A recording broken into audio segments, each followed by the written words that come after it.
ਦੀਨ ਦੁਨੀਆ ਦੇ ਮਾਲਿਕ ਲੋਕ ਪਰਲੋਕ ਦੇ ਰਹਿਬਰ ਸਤਿਗੁਰੂ ਗ੍ਰੰਥ ਸਾਹਿਬ ਮਹਾਰਾਜ ਸੱਚੇ ਪਾਤਸ਼ਾਹ ਤਿਨਾਂ ਦੀ ਮੁਬਾਰਕ ਗੋਦ ਅੰਦਰ ਜੁੜ ਮਿਲ ਬੈਠ ਕਰ ਸਤਿਗੁਰਾਂ ਤੋਂ ਉਪਦੇਸ਼ ਗ੍ਰਹਿਣ ਕਰਨ ਵਾਸਤੇ ਜੀਵਨ ਜਾਚ ਸਮਝਣ ਵਾਸਤੇ ਹਾਜ਼ਰ ਹੁੰਨੇ ਆ। ਮਹਾਰਾਜ ਸਾਨੂੰ ਪਤਾ ਲੱਗ ਸਕੇ ਮੰਜ਼ਲ ਤੇ ਕਿਸ ਤਰ੍ਹਾਂ ਪਹੁੰਚਣਾ ਹੈ। ਗਰੀਬ ਨਵਾਜ਼ ਜੋ ਪਾਵਨ ਪਵਿੱਤਰ ਉਪਦੇਸ਼ਾਂ ਦੀ ਸਾਨੂੰ ਜੀਵਾਂ ਨੂੰ ਬਖਸ਼ਿਸ਼ ਕਰਦੇ ਨੇ, ਉਹ ਪਾਵਨ ਪਵਿੱਤਰ ਗੁਰਬਾਣੀ ਰੂਪ ਉਪਦੇਸ਼ ਅਸੀਂ ਪੜ੍ਹਦੇ ਸੁਣਦੇ ਸ਼ਰਧਾ ਭਾਵਨਾ ਨਾਲ ਆਉਂਦੇ ਹਾਂ। ਉਹਨਾਂ ਪਾਵਨ ਉਪਦੇਸ਼ਾਂ ਨੂੰ ਬੜੇ ਪ੍ਰੇਮ ਦੇ ਸਹਿਤ ਹੋ ਕਰਕੇ ਸੁਚੱਜੇ ਢੰਗ ਨਾਲ ਭਾਈ ਸਾਹਿਬ ਭਾਈ ਗੁਰਦਾਸ ਸਾਹਿਬ ਵੀ ਸਾਨੂੰ ਸਮਝਾਉਂਦੇ ਆ ਰਹੇ ਨੇ। ਉਪਦੇਸ਼ ਗੁਰੂ ਕੈ ਵਿਚਾਰ ਗੁਰੂ ਕੀਏ, ਸਾਨੂੰ ਕਲਯੁਗੀ ਜੀਵਾਂ ਨੂੰ ਪਤਾ ਕੋਈ ਨਹੀਂ ਅਪਣਾਉਣੀ ਕਿਵੇਂ ਆ, ਮਿਲਿਆ ਕਿਵੇਂ ਜਾਣਾ ਹੈ। ਗੁਰੂ ਕੀ ਗੱਲ ਸਾਨੂੰ ਸਮਝਾਉਂਦੇ ਸੁਖਾਲੇ ਢੰਗ ਨਾਲ, ਤੇ ਸਾਡੀ ਬੁੱਧੀ ਜਿਹੜੀ ਜਨਮਾਂ ਜਨਮਾਂਤਰਾਂ ਤੋਂ ਜਿਹਨੂੰ ਤਾਲੇ ਲੱਗੇ ਹੋਏ ਆ, ਗੁਰਮਤਿ ਨੂੰ ਸਮਝਦੀ ਨਹੀਂ, ਉਹ ਬੜੇ ਢੰਗ ਸੁਚੱਜੇ ਦੇ ਨਾਲ ਸੁਖਾਲੇ ਦੇ ਨਾਲ ਸਾਨੂੰ ਸਮਝਾਉਂਦੇ। ਆਪਣੀ ਵਿਚਾਰ ਦੁਆਰਾ ਉਹ ਕਿਵਾੜ ਖੋਲ੍ਹਦੇ, ਉਹ ਦਰਵਾਜ਼ੇ ਖੋਲ੍ਹਦੇ, ਉਹ ਜਿੰਦਾ ਖੋਲ੍ਹਦੇ। ਜਦੋਂ ਇਹ ਵਿਚਾਰ ਸਾਨੂੰ ਸਮਝ ਆਉਣ ਲੱਗ ਜਾਂਦੀ, ਫਿਰ ਗੁਰੂ ਦੀ ਗੱਲ ਬੜੇ ਸੁਖਾਲੇ ਢੰਗ ਨਾਲ ਸਮਝ ਲੈਂਦੇ ਹਾਂ। ਬਾਣੀ ਪੜ੍ਹਦਿਆਂ ਸਮਝ ਆਉਂਦੀ ਏ, ਕੀਰਤਨ ਕਰਦਿਆਂ ਸੁਣਦਿਆਂ ਸਮਝ ਆਉਣ ਲੱਗ ਜਾਂਦੀ ਏ। ਭਾਈ ਸਾਹਿਬ ਉਹ ਜਿੰਦੇ ਜਿਹੜੇ ਲੱਗੇ ਹੋਏ ਆ ਉਹਨਾਂ ਨੂੰ ਖੋਲ੍ਹ ਦਿੰਦੇ ਨੇ। ਭਾਈ ਗੁਰਦਾਸ ਸਾਹਿਬ ਬੜੇ ਪ੍ਰੇਮ ਨਾਲ ਸਾਡੇ ਵਾਸਤੇ ਭਾਈ ਗੁਰਦਾਸ ਜੀ ਦੀ ਵਿਚਾਰਧਾਰਾ ਜਿਹੜੀ ਏ ਕੁੰਜੀ ਏ ਸਾਡੇ ਵਾਸਤੇ। ਗੁਰੂ ਤੋਂ ਗਿਆਨ ਲਿਆਏ, ਗੁਰੂ ਵਾਸਤੇ ਨਹੀਂ। ਗੁਰੂ ਗ੍ਰੰਥ ਸਾਹਿਬ ਮਹਾਰਾਜ ਜੀ ਦੀ ਬਾਣੀ ਨੂੰ ਸਮਝਣ ਵਾਸਤੇ ਮਨ ਦਾ ਤਾਲਾ ਖੁੱਲ੍ਹ ਜਾਂਦਾ ਹੈ, ਮਨ ਨੂੰ ਅਰਥ ਸਮਝ ਆਉਣ ਲੱਗ ਜਾਂਦੇ, ਮਨ ਨੂੰ ਕਾਵਿ ਰਚਨਾ ਦਾ ਗਿਆਨ ਹੋਣ ਲੱਗ ਜਾਂਦਾ, ਕਾਵਿ ਰਚਨਾ ਸਮਝ ਆਉਣ ਲੱਗ ਜਾਂਦੀ। ਗੁਰੂ ਸਾਹਿਬ ਕੀ ਸਮਝਾਉਂਦੇ ਨੇ, ਜਿਹੜਾ ਭਾਈ ਸਾਹਿਬ ਜੀ ਦੀਆਂ ਰਚਨਾ ਨੂੰ ਪੜ੍ਹ ਲੈਂਦਾ ਹੈ, ਅਰਥਾਵਲੀ ਨੂੰ ਸਮਝ ਲੈਂਦਾ ਹੈ, ਉਹਨੂੰ ਗੁਰਬਾਣੀ ਦੇ ਅਰਥਾਂ ਦੀ ਬੁੱਧੀ ਨੂੰ ਸਮਝ ਆਉਣ ਲੱਗ ਜਾਂਦੀ ਹੈ। ਤਾਂ ਹੀ ਸਾਡੇ ਵਿਦਵਾਨ ਮਹਾਂਪੁਰਸ਼ਾਂ ਨੇ ਕਹਿ ਦਿੱਤਾ ਹੈ ਗੁਰਬਾਣੀ ਦੀ ਕੁੰਜੀ। ਇਹ ਸਾਡੇ ਵਾਸਤੇ ਆ, ਸਤਿਗੁਰਾਂ ਵਾਸਤੇ ਨਹੀਂ। ਸਤਿਗੁਰੂ ਤਾਂ ਬੜੇ ਮਹਾਨ ਨੇ, ਉਹ ਸਤਿਗੁਰਾਂ ਦੇ ਸਿੱਖ ਨੇ, ਤੇ ਉਹ ਸਾਨੂੰ ਸਮਝਾਉਣ ਦਾ ਸਮਝਣ ਦਾ ਢੰਗ ਪਏ ਦੱਸਦੇ ਨੇ। ਭਾਈ ਸਾਹਿਬ ਬੜੇ ਅਨੂਠੇ ਢੰਗ ਨਾਲ ਸਮਝਾਉਂਦੇ ਨੇ। ਭਾਈ ਗੁਰਦਾਸ ਸਾਹਿਬ ਕਹਿੰਦੇ, ਜੈਸੇ ਮਾਤਾ ਪਿਤਾ ਅਨੇਕ ਉਪਜਾ ਤੂ ਸੁੱਤ। ਭਾਈ ਗੁਰਦਾਸ ਸਾਹਿਬ ਕਵਿਤਾਂ ਦੀ ਵਿਚਾਰ ਚੱਲ ਰਹੀ ਹੈ ਭਾਈ ਸਾਹਿਬ ਜੀ ਦੀ ਰਚਨਾਵਲੀ ਵਿੱਚੋਂ। ਭਾਈ ਸਾਹਿਬ ਕਹਿੰਦੇ, ਜਿਸ ਤਰ੍ਹਾਂ ਮਾਤਾ ਪਿਤਾ ਆਪਣਾ ਜੀਵਨ ਬਸਰ ਕਰਦਿਆਂ ਉਹਨਾਂ ਦੇ ਘਰ ਅੰਦਰ ਮਾਤਾ ਦੇ ਉਦਰ ਤੋਂ ਕਈ ਪੁੱਤਰਾਂ ਦੀ ਪੁਦੈਸ਼ ਹੁੰਦੀ, ਤੇ ਭਾਈ ਗੁਰਦਾਸ ਸਾਹਿਬ ਕਹਿੰਦੇ ਹੁਣ ਮਾਂ ਬਾਪ ਨੂੰ ਸਾਰੇ ਪਿਆਰੇ ਹੁੰਦੇ।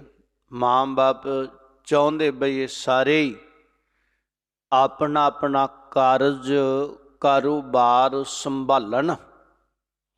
ਤੇ ਭਾਈ ਸਾਹਿਬ ਕਹਿੰਦੇ, ਪੂੰਜੀ ਦੈ ਦੈ ਬਨ ਜੋ ਬਿਹਾਰ ਹੈ ਲਗਾ ਵਹੀ।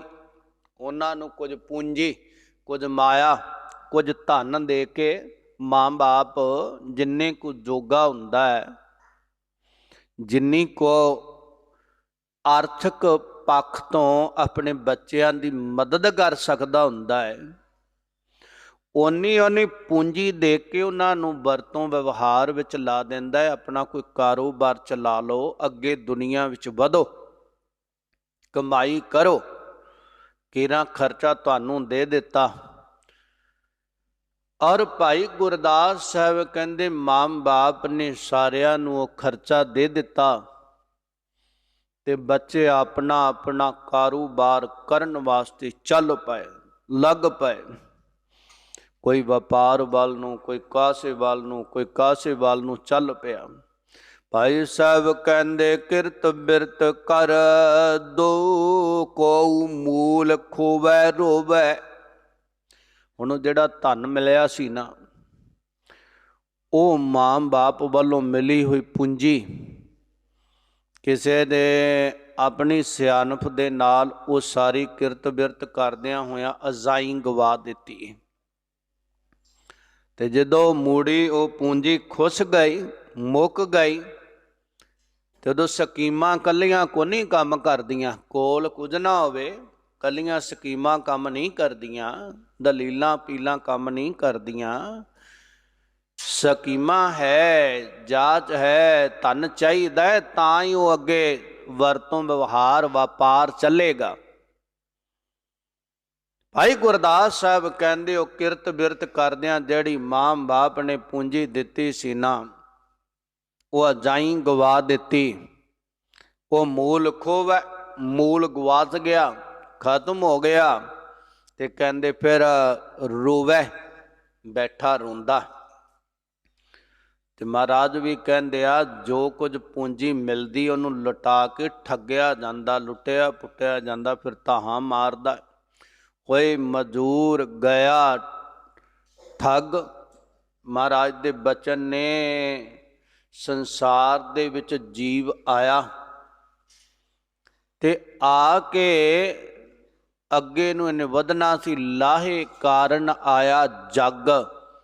ਹੋਏ ਮਜ਼ਦੂਰ ਗਿਆ ਠਗਾਏ ਠੱਗ, ਲੁੱਟਿਆ ਪੁੱਟਿਆ ਗਿਆ। ਤੇ ਜਦੋਂ ਸਭ ਕੁਝ ਲੁੱਟਿਆ ਪੁੱਟਿਆ ਜਾਂਦਾ ਹੈ, ਉਦੋਂ ਹਾਵੇ ਤੇ ਹੌਕੇ ਪੱਲੇ ਰਹਿ ਜਾਂਦੇ ਆ। ਕਹਿੰਦੇ ਜਦੋਂ ਸਭ ਕੁਝ ਮੂਲ ਗਵਾਚ ਗਿਆ ਨਾ, ਔਰ ਉਹਨੇ ਫਿਰ ਰੋਣਾ ਪੱਲੇ ਪੈ ਗਿਆ। ਤੇ ਮੂਲ ਗਵਾਚਾ ਕਿਹਦੇ ਕੋਲੋਂ? ਮਹਾਰਾਜ ਸਾਹਿਬ ਨੇ ਜੋ ਬਚਨ ਕਹੇ ਵਿਦਵਾਨਾਂ ਨੇ ਸੰਭਾਲੇ। ਕਹਿਣ ਲੱਗੇ ਗੁਰਮੁਖ ਲਾਹਾ ਲੈ ਗਏ, ਮਨਮੁਖ ਚੱਲੇ ਮੂਲ ਗਵਾਏ ਜੀਓ। ਉਹਨਾਂ ਨੇ ਮੂਲ ਗਵਾ ਲਿਆ, ਜਿਹੜੀ ਪੂੰਜੀ ਕੋਲ ਸੀ ਉਹ ਗਵਾ ਲਈ, ਖਤਮ ਕਰ ਲਈ, ਅਜ਼ਾਈ ਗਵਾ ਲਈ। ਤੇ ਹੁਣ ਉਹ ਰੋਵੈ, ਉਹ ਰੋਂਦੇ ਨੇ, ਮੂਲ ਖੋਵੈ ਰੋਵੈ। ਰੋਂਦੇ ਪੱਲੇ ਕੁਝ ਨਹੀਂ, ਕੋਈ ਨੇੜੇ ਨਹੀਂ ਲੱਗਣ ਦਿੰਦਾ।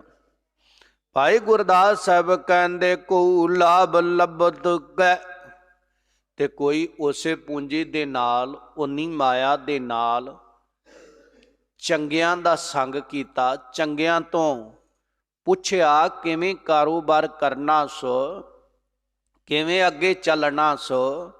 ਜਿਹੜੇ ਮੂਹਰੇ ਉਹਨਾਂ ਕਾਰਜਾਂ 'ਚ ਨਿਕਲ ਚੁੱਕੇ ਸੀ, ਉਹਨਾਂ ਤੋਂ ਪੁੱਛ ਕੇ ਚੱਲਿਆ। ਉਹਨੇ ਲਾਹਾ ਪ੍ਰਾਪਤ ਕੀਤਾ, ਲੱਭ ਲਿਆ ਢੰਗ। ਔਰ ਉਹ ਜਿਹੜਾ ਵਸਤੂ ਸੀ ਉਹ ਲਾਹਾ ਪ੍ਰਾਪਤ ਕਰ ਲਿਆ ਉਹਦੇ ਨਾਲ। ਤੇ ਕਿੰਨਾ ਕੁ ਕੀਤਾ? ਕਹਿੰਦੇ ਚੌਗਣੋ ਵੱਡਾ ਵਹੀ। ਪਹਿਲਾਂ ਦੁੱਗਣਾ ਕੀਤਾ, ਫਿਰ ਤਿੱਗਣਾ, ਫਿਰ 4 ਗੁਣਾ ਨੇ ਵਧਾ ਲਿਆ। ਵਰਤੋਂ ਵਿਵਹਾਰ, ਆਪਣਾ ਕਾਰੋਬਾਰ ਅੱਗੇ ਵਧਾ ਲਿਆ। ਹੁਣ ਖਰਚਾ ਤਾਂ ਉਹਦੇ ਕੋਲ ਵੀ ਓਨਾ ਹੀ ਸੀ, ਮਿਲਿਆ ਘਰੋਂ ਬਰਾਬਰ ਹੀ, ਤੇ ਉਹਦੇ ਕੋਲ ਵੀ ਓਨਾ ਸੀ ਜਿਹਨੇ ਅਜ਼ਾਈ ਗਵਾ ਦਿੱਤਾ। ਭਾਈ ਗੁਰਦਾਸ ਸਾਹਿਬ ਕਹਿੰਦੇ ਜੈਸੋ ਜੋਈ ਕੁਲਾ ਧਰਮ ਕਰਮ ਕਰੈ। ਜਿਸ ਤਰ੍ਹਾਂ ਦਾ ਕੁਲਾ ਧਰਮ, ਕੁਲ ਦੇ ਵਿੱਚ ਕਾਰੋਬਾਰ ਧਰਮ ਨੂੰ ਕਮਾਉਣਾ, ਉਹ ਕਰਮ ਕਰਦਾ ਜਿਸ ਤਰ੍ਹਾਂ ਦਾ ਕੋਈ ਆਪਣੇ ਖਿੱਤੇ ਦੇ ਵਿੱਚ ਰਹਿ ਕੇ ਜਿਸ ਤਰ੍ਹਾਂ ਦਾ ਕੋਈ ਵਪਾਰੀ ਵਪਾਰ ਕਰਦਾ, ਕਾਰੋਬਾਰ ਕਰਦਾ, ਵਰਤੋਂ ਵਿਵਹਾਰ ਕਰਦਾ, ਧਰਮ ਕਮਾਉਂਦਾ, ਧਰਮ ਤੇ ਵਿਚਾਰ ਕਰਦਾ, ਜਿਸ ਤਰ੍ਹਾਂ ਦਾ ਤੈਸੋ ਤੈਸੋ ਉਸੇ ਤਰ੍ਹਾਂ ਜਿਹੋ ਜਿਹਾ ਕੋਈ ਆਪਣੇ ਜੀਵਨ ਅੰਦਰ ਕਰਮ ਕਰਦਾ ਹੈ, ਤੈਸੋ ਤੈਸੋ ਜਸ ਆਪ ਜਸ ਪ੍ਰਗਟਾਵਹੀ। ਕਹਿੰਦੇ ਚੰਗਾ ਕਰਨ ਵਾਲੇ ਦਾ ਜਸ ਹੁੰਦਾ, ਵਡਿਆਈ ਹੁੰਦੀ, ਉਪਮਾ ਹੁੰਦੀ, ਸੋਭਾ ਹੁੰਦੀ। ਤੇ ਜਿਹੜਾ ਨਹੀਂ ਲਾਹਾ ਲੈ ਸਕਦਾ, ਮਾੜਾ ਕਰਦਾ, ਉਹ ਆਪਣਾ ਮੂਲ ਤਾਂ ਗਵਾਉਂਦਾ ਹੀ ਗਵਾਉਂਦਾ ਹੈ। ਭਾਈ ਗੁਰਦਾਸ ਸਾਹਿਬ ਕਹਿੰਦਾ ਉਹਦਾ ਅਪਜਸ ਹੁੰਦਾ, ਉਹਨੂੰ ਲਾਹਨਤਾਂ ਪੈਂਦੀਆਂ ਨੇ, ਸੰਸਾਰ ਵਿੱਚ ਉਹਦੇ ਨਿੰਦਾ ਹੁੰਦੀ ਹੈ ਫਿਰ, ਔਰ ਲੋਕ ਉਹਨੂੰ ਮਾੜਾ ਕਹਿੰਦੇ ਨੇ। ਤੇ ਉਹ ਕਹਿੰਦਾ ਬਈ ਮੈਂ ਵੀ ਤਾਂ ਫਲਾਣੇ ਵਰਗਾ ਹੀ ਹੈ, ਮੈਨੂੰ ਮਾੜਾ ਕਿਉਂ ਤੇ ਉਹਨੂੰ ਚੰਗਾ ਕਿਉਂ। ਇਹ ਜ਼ਰੂਰੀ ਨਹੀਂ ਕਿ ਕੋਈ ਆਂਢੀ ਗੁਆਂਢੀ ਦੇ ਨਾਲ ਹੀ ਮੇਲ ਕੀਤਾ ਜਾਵੇ ਭਈ ਉਹਨੂੰ ਚੰਗਾ ਤੇ ਮੈਨੂੰ ਮਾੜਾ ਕਿਉਂ। ਦੋ ਭਰਾ ਵੀ ਸਕਿਆਂ 'ਚ ਫਰਕ ਹੋ ਸਕਦਾ ਹੈ। ਕਹਿੰਦਾ ਹੈ ਤਾਂ ਮੰਮੀ ਉਸੇ ਬਾਪ ਦਾ ਹੀ ਬੇਟਾ ਨਾ, ਉਹਦੇ ਅੱਗੇ ਲੋਕ ਝੁਕਦੇ, ਮੈਨੂੰ ਲਾਹਨਤਾਂ ਪਾਉਂਦੇ ਆ। ਜ਼ਿਆਦਾ ਦੂਰ ਨਾ ਜਾਓ, ਨੇੜਿਓਂ ਸਮਝ ਲਓ। ਗੁਰੂ ਅਰਜਨ ਦੇਵ ਮਹਾਰਾਜ ਸੱਚੇ ਪਾਤਸ਼ਾਹ ਤੇ ਬਾਬਾ ਪ੍ਰਿਥੀਆ ਜੀ, ਉਹਨਾਂ ਨੂੰ ਵੇਖ ਲਓ। ਇੱਕ ਪਾਸੇ ਦੁਨੀਆ ਦਰਸ਼ਨਾਂ ਲਈ ਕਤਾਰਾਂ ਲਾ ਕੇ ਬੈਠਦੀ ਹੈ, ਝੁਕਦੀ ਹੈ, ਇੱਕ ਪਾਸੇ ਉਹਦੇ ਕਾਰਨਾਮੇ ਵੇਖ ਵੇਖ ਕੇ ਲਾਹਨਤਾਂ ਪਈ ਪਾਉਂਦੀ ਹੈ ਬਈ ਇਹਨੇ ਕੀ ਕੀਤਾ। ਹੈ ਤਾਂ ਹੁਣ ਉਹ ਵੀ ਕਹਿੰਦਾ ਬਈ ਮੈਂ ਗੁਰੂ ਰਾਮਦਾਸ ਸਾਹਿਬ ਦਾ ਵੱਡਾ ਪੁੱਤਰ ਹਾਂ, ਪਰ ਜਿਸ ਤਰ੍ਹਾਂ ਦਾ ਕਰਮ ਉਹ ਕੁਝ ਕਰਨਾ ਪੈਂਦਾ। ਉਹਦਾ ਜਸ ਤੇ ਉਹਦਾ ਅਪਜਸ ਔਰ ਉਹਦੇ ਕੀਤੇ ਕਰਮਾਂ ਦੇ ਅਨੁਸਾਰ ਹੈ, ਕਰਮਾਂ ਦੇ ਅਨੁਸਾਰ। ਭਾਈ ਗੁਰਦਾਸ ਸਾਹਿਬ ਕਹਿੰਦੇ ਨੇ ਇਸੇ ਤਰ੍ਹਾਂ ਸੰਸਾਰ ਦੇ ਜਿੰਨੇ ਜੀਵੇ ਨਾ, ਅਕਾਲ ਪੁਰਖ ਵਾਹਿਗੁਰੂ ਤੂੰ ਹੈ ਮੇਰਾ ਪਿਤਾ, ਤੂੰ ਹੈ ਮੇਰਾ ਮਾਤਾ, ਤੂੰ ਮੇਰਾ ਬੰਧਪ, ਤੂੰ ਮੇਰਾ ਰਾਖਾ ਸਭਨੀ ਥਾਈ, ਤੂੰ ਮੇਰਾ ਭਰਾਤਾ। ਇਹ ਸਾਰੇ ਰਿਸ਼ਤੇ ਉਹਦੇ ਹੀ ਨੇ। ਉਹ ਭਰਾ ਵੀ ਹੈ, ਭਰਾਤਾ ਸ਼ਬਦ ਵੀ ਵਰਤਿਆ, ਮਾਤਾ ਵੀ ਵਰਤਿਆ, ਪਿਤਾ ਸਭਨਾ ਕਾ ਮਾਂ ਪਿਓ ਹਰ ਆਪ ਹੈ। ਉਹ ਸਾਰਿਆਂ ਦਾ ਮਾਂ ਬਾਪ ਹੈ ਤੇ ਸਾਰਿਆਂ ਨੂੰ ਪੂੰਜੀ ਪਰਮਾਤਮਾ ਨੇ ਸਵਾਸਾਂ ਦੀ ਬਖਸ਼ੀ ਹੈ, ਸਾਰਿਆਂ ਨੂੰ ਸਮਾਂ ਪਰਮਾਤਮਾ ਨੇ ਬਖਸ਼ਿਆ ਹੈ, ਸਾਰਿਆਂ ਨੂੰ ਸਰੀਰ ਬਖਸ਼ਿਆ ਹੋਇਆ ਹੈ। ਤੇ ਹੁਣ ਕਰਮ ਤਾਂ ਆਪਣੇ ਆਪਣੇ ਹੀ ਆ ਨਾ, ਕੋਈ ਚੰਗੇ ਕਰਦਾ, ਕੋਈ ਮੰਦੇ ਕਰਦਾ, ਕੋਈ ਭਰਾ ਚੰਗੇ ਪਾਸੇ ਨੂੰ ਤੁਰਦਾ, ਕੋਈ ਮਾੜੇ ਨੂੰ ਤੁਰਦਾ, ਉਹਦੀ ਉਪਮਾ, ਉਹਦੀ ਬਦਨਾਮੀ ਹੁੰਦੀ। ਭਾਈ ਗੁਰਦਾਸ ਸਾਹਿਬ ਕਹਿੰਦੇ ਪੂੰਜੀ ਸਾਰਿਆਂ ਨੂੰ ਦਿੱਤੀ ਤੇ ਕੋਈ ਉਸ ਪੂੰਜੀ ਦੇ ਨਾਲ ਸੁਚੱਜਾ ਸਿਆਣਾ ਸੰਸਾਰ ਵਿੱਚ ਸਿਆਣਿਆਂ ਨੂੰ ਪੁੱਛਦਾ, ਉਹਨਾਂ ਦਾ ਸੰਗ ਕਰਦਾ ਜਿਨ੍ਹਾਂ ਦੀ ਉਪਮਾ ਹੋ ਰਹੀ ਹੁੰਦੀ ਆ, ਔਰ ਉਹਨਾਂ ਦੇ ਮਗਰ ਚੱਲ ਕੇ ਚੰਗੀ ਕਮਾਈ ਕਰਦਾ, ਨਾਮ ਦੀ, ਉਪਮਾ ਦੀ, ਵਡਿਆਈ ਦੀ, ਸੰਸਾਰ ਵਿੱਚ ਸ਼ੁਭ ਗੁਣਾਂ ਦੀ। ਉਹ ਦੁੱਗਣਾ ਤਿੱਗਣਾ ਚੌਗਣਾ ਲਾਹਾ ਖੱਟ ਲੈਂਦਾ, ਨਾਲੇ ਨਾਮ ਜਪਦਾ, ਕਿਉਂਕਿ ਸੰਸਾਰ ਵਿੱਚ ਵੀ ਦੁੱਗਣੀ ਵਡਿਆਈ ਤੇ ਨਿਰੰਕਾਰ ਦੇ ਘਰ ਅੰਦਰ ਸੇਵਾ ਸਿਮਰਨ ਦੇ ਨਾਲ ਇਹ ਚੌਗਣਾ ਲਾਹਾ ਖੱਟ ਲਿਆ, ਲੋਕ ਦਾ ਵੀ ਤੇ ਪਰਲੋਕ ਦਾ ਵੀ। ਇੱਕ ਉਹ ਵੀ ਪੈਦਾ ਹੋਇਆ, ਪਰਮਾਤਮਾ ਦਾ ਪੈਦਾ ਕੀਤਾ ਆਇਆ ਸਰੀਰ, ਜਿਹੜੇ ਘਰ ਦੀ, ਜਿਹੜੇ ਮਾਂ ਬਾਪ ਦੀ ਸੋਭਾ ਉਪਮਾ ਹੁੰਦੀ ਸੀ ਨਾ, ਉਹਨੇ ਆ ਕੇ ਫਰਕ ਪਾ ਦਿੱਤਾ। ਕਹਿੰਦੇ ਦੇਖੋ ਇਹਦਾ ਇੱਕ ਪੁੱਤ ਤਾਂ ਕਿੰਨਾ ਕਮਾਊ ਆ, ਕਿੰਨਾ ਭਗਤ ਹੈ, ਕਿੰਨਾ ਧਰਮੀ ਆ, ਦੂਜਾ ਪਾਪੀ ਜੰਮ ਪਿਆ ਉਸੇ ਦੇ ਘਰੇ, ਪਾਪੀ।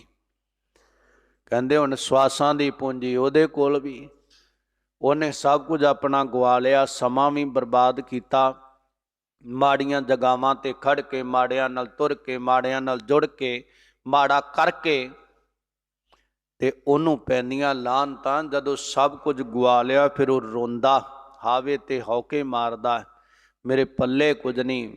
ਸਮਾਂ ਵੀ ਹੱਥੋਂ ਨਿਕਲ ਜਾਂਦਾ, ਸਵਾਸ ਵੀ ਨਿਕਲ ਜਾਂਦੇ, ਸਰੀਰ ਵੀ ਕੰਮ ਕਰਨੋਂ ਹਟ ਜਾਂਦਾ। ਜੋ ਕੁਝ ਮਿਲਿਆ ਸਭ ਕੁਝ ਗਵਾ ਕੇ और वो रोंदा और बड़े बड़े रोवे, बाली रोवे नाहे पधार, और उन्हों भी रोना पिया, चंगे वर दी प्राप्ति नहीं। रोवे राम निकाला पया, सीता लक्ष्मण विछुड़ गया, रोंदे आए। रोवे पांडव भय मजूर, जिनके स्वामी रहत हदूर, वो भी रोए। रोना पिया उदों जदों, और कुछ खुस गया, कुछ चला गया, कुछ प्राप्ति ना हुई। ਇਹਦੇ कर्म ऐसे आए, ਇਹਦਾ सब कुछ चला गया ते हावे ते हौके मारदा है। भाई गुरदास साहब कहंदे ਉਹਦਾ अप जस होया ते ਉਹਦਾ जस वडियाई हुई।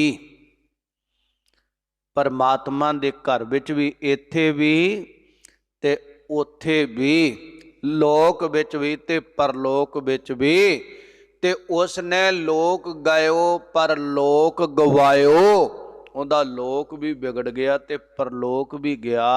इत्थे भी शोभा ना होई ते अगे भी जगह ना मिली। हालत न शोभा पलत न ढोई, अहला जन्म गवाया, अजाई जीवन गवा दिता। भाई गुरदास साहब कहते उन्हें जस प्रगट किया। उपमा हुई परमात्मा दे धर्म नूं कमाउण वाला। ते भाई साहब कहते तैसे सतगुर समदर्शी पोह भगत। सतगुरु ऐसा समदर्शी, समदृष्टा, सम दा अर्थ बराबर हुंदा है। दर्शी मैना दीदार देन वाला, दर्शन बख्शन हारा, दर्शन बख्श के नदरों नदरी निहाल